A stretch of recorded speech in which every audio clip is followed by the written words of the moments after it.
Before the nerfs, House of Lancaster was without a doubt the most broken and most hated civilization in the game right now. The most obvious reason why the Civ felt unbeatable was because of their manors. But how good are they now? Let's take a look. These things are absolutely insane. Each manor generates 60 food and 45 wood per minute. That's 105 resources a minute. Basically the same as 2.625 villagers working non-stop. That's not even considering that villagers can be idled or killed. Now let's compare that to building a second town center. A TC costs 750 resources and produces villagers at 50 food each every 20 seconds. If those villagers gather perfectly with no idle time, the TC pays for itself in about 5 minutes and 20 seconds if we make these assumptions. And let's be real, it's not uncommon for a second TC to take time to set up. Walking time, bad placement, harassment, all of that delays your payoff, so realistically, a second TC should pay off in 5 minutes or more. Now, back to manors. Each manor costs 300 resources and gives 105 resources per minute. That means that they pay themselves off in just 2.85 minutes. They can't be idled or they can't be picked off like villagers. And oh yeah, they shoot arrows and they are always built around a semi-keep landmark. But wait! There's more! Once you hit Imperial and research Scottish, each manor gives an additional 40 gold per minute. With all 9 manors, that's 360 gold per minute. Your total passive income becomes 1,305 resources per minute. That's the equivalent of 33 villagers gathering full time.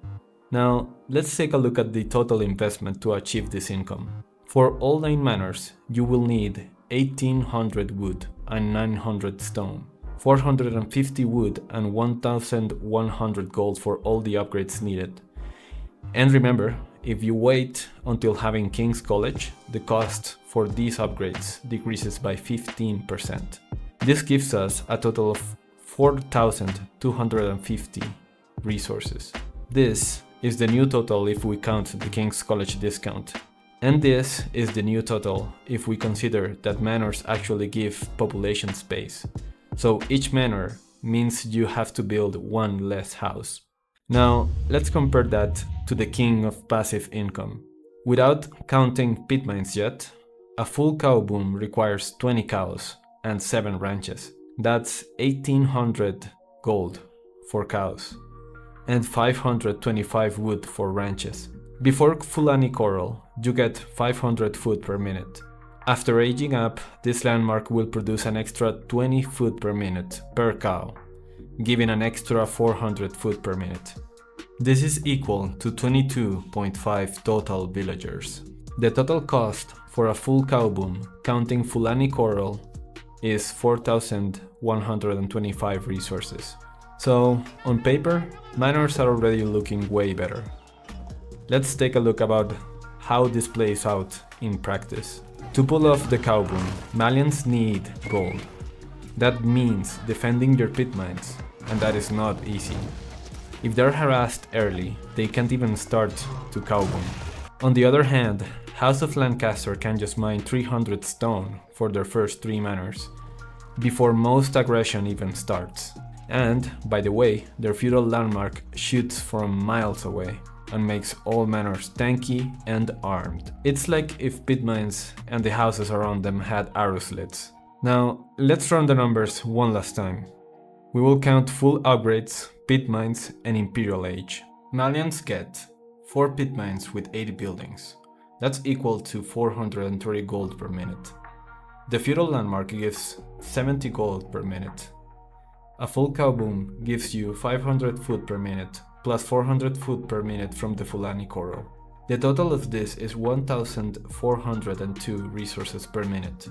All of this costs 1800 gold for 20 cows, 525 wood for 7 ranches, 1200 food and 600 gold for the Fulani Coral, and 600 wood for 4 pit mines. If we include the Mansa quarry, that is also 400 food and 200 gold, resulting in a total of 5,325 resources.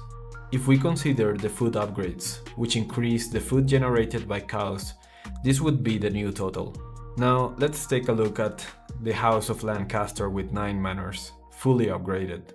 They have 540 food per minute, 405 wood per minute, and 360 gold per minute.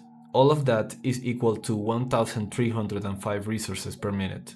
The cost for all of this is 1,800 wood and 900 stone for 9 manors, plus 450 wood and 1,100 gold for all the upgrades, giving us a total of 4,250 resources.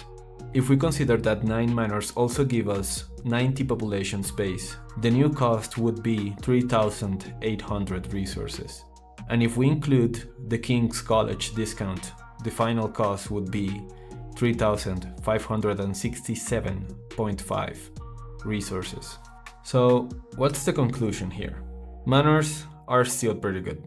If we look at this on paper, Imperial Manors only provide a little bit less resources per minute than an Imperial Malian, but the investment needed is almost half of what Malians need if we count the Malian landmarks.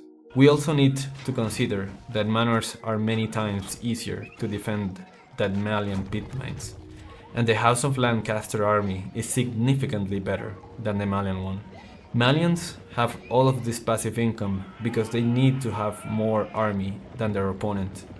Lancaster already has a pretty powerful army, and because they have so much passive income, it allows them to have fewer villagers and more yeomen.